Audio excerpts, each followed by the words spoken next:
One summer moment can change a child's life. Through Toys for Tots Give and Go initiative, your support provides books, games, toys, and outdoor adventures that spark curiosity, creativity, and a love of nature. Whether it's fishing, learning a new sport, reading under a tree, or playing with friends, these moments build confidence and lifelong memories. For too many children, those moments never come. You can help change that this summer. Visit toysfortots.org. Toys for Tots, delivering hope beyond the holidays. With us today is Dr. Mehmet Oz, and there's so many things to report from the President's Health on. Dr. Oz, where do you want to start today?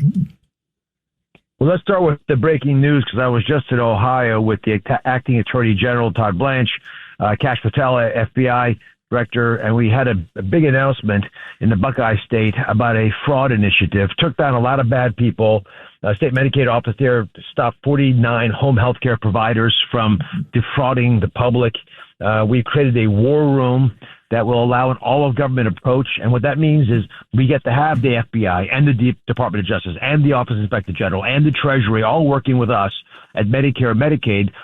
So we can actually say, hey, listen, there's too much money going out to autism care here. It's 5 times more than it was 2 years ago. Something's wrong. And then they start looking after the bad guys, and we can then stop paying the money out, which is why we are so focused on this, because when the money leaves the building, it's going to international syndicated corrupt groups. It's going overseas to other countries. In Ohio, they have a large, second biggest Somalian population behind Minnesota. They have folks from Bhutan there who these massive fraud schemes. These guys come here, they buy beautiful luxury cars, yachts. They're toasting champagne on private jets that they buy. They send the money back to Bhutan, and no one seems to be watching the till. And so, because the last administration basically advertised, go ahead and steal if you want, we're not coming after you, these guys did just that. They followed orders, and we're coming in there and saying, not only is there a new sheriff in town, we don't want you walking away, we want you running, because we're coming after you.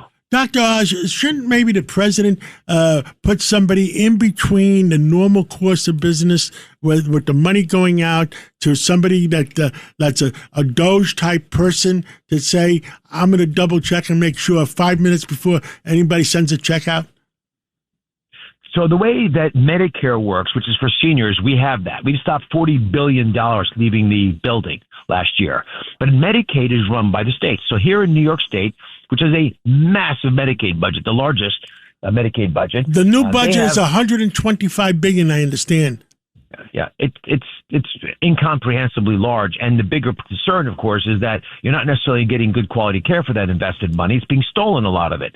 And so you got to figure out who the good players are, who the bad players. The states have seemingly taken their eye off the ball. They don't seem to care so much about that. They don't think they're getting graded on whether or not tax dollars are being used correctly. They're getting graded on making sure that there's plenty of services out there. What ends up happening is people who aren't really capable pretend that they're doing the right thing. And in many of these states, you've now taken things like personal care services, which is, doing things for your patients that their families would do for them normally. So carrying the groceries, driving them around, picking up stuff, errands. This is the kind of stuff we're now paying for. But if you're a perfectly healthy individual and you want to give your kid a job, it's a good way of doing it. We now have the number one job in the entire state is personal care services. In fact, John, it's twice more common than the next most common job. So it's a shocking reality. You got twice as many people in personal care service than fast food restaurants. And these numbers get bigger and bigger. It's far beyond that. I understand Florida, with 24 million people, it's only 33 billion. Now, New York, with only 19.5 million people, is 125 billion. How can that be possible? You have an unholy alliance between groups that should be competing over tax dollars. Instead, they say, you know what, let's get in the same team. Let's all work together. We're all going to go to Albany and get these guys, these suckers, to give us the money that we want. And then the people in Albany say, you know what, not just a bad problem, because we're not paying for it a lot anyway. A lot of it's coming from Washington. So this is a great game. We're going to pretend like we care about people, pretend like we're paying this extra money in. We're going to collect the money from other states because it's coming from the federal tax till. And then you have other states who are beginning to learn from New York. They're starting to do this. We have kids with autism that are getting charged close to $1 million for autism care a year. I mean, I'm a heart transplant surgeon, as you know. I can do a heart transplant for a couple $100,000. I mean, you're talking about you got to spend that kind of money for every single kid with autism. Obviously, it's fraudulent. No one's watching because nobody wants to be called the bad guy. Everyone says, oh, you're cutting access to care. The truth is you're making care more available because your biggest allies are the legitimate providers. And if they don't run a real business and take care of people and get paid appropriately, they leave the business. So if you're a regular stand-up home health care person trying to do the right thing, and all these fraudsters are stealing people around you, they drive you out of business because you're trying to do your job. You're actually paying people to help. They're not. They're pretending to help. They're not even providing the service. Rita? Yeah, Dr. Oz, one other thing, too. By the way, you have been so busy this week. I can't believe I was watching your press conference earlier from Ohio. And then the day before, you had this huge announcement about Trump RX. This is big news, too. Can you share it with us? Of course. Well, I was blessed while Caroline is out on maternity leave, Kat Levitt, who are our press secretary. So they're picking different members of the administration to guest host the press briefing. So we had a big announcement on Trump RX, so they had me do that task, which I was. You did a great job, by the way. I was watching. You did a great job. It felt like my show. I was taking questions from guests at the audience. Right. But the issue about Trump RX is really critical, and you guys have been following this, so I want to give you credit for it. The average American knows that there's a reasonable chance when they go to a drugstore, they will not afford their medications. That's happening to almost a third of Americans now. But the reason for that is we're paying 3 times more than people in other countries for the exact same drugs, even if they're made in this country. And so the president said, no mas, we're not going to do that. We want you to go negotiate with these drug company manufacturers. Do not price fix. Do not drive innovation away. Just tell them whatever they charge overseas, they got to charge here. So either raise your prices overseas or lower them here, or probably both. Turns out they do both. The industry's happy with it. We signed all 17 of the biggest companies up, and we decided to put all those really good prices for medications on TrumpRx.gov. Now, this is a website that is free for you to use. We added 160 more medications to it this week, which is why we did the press event.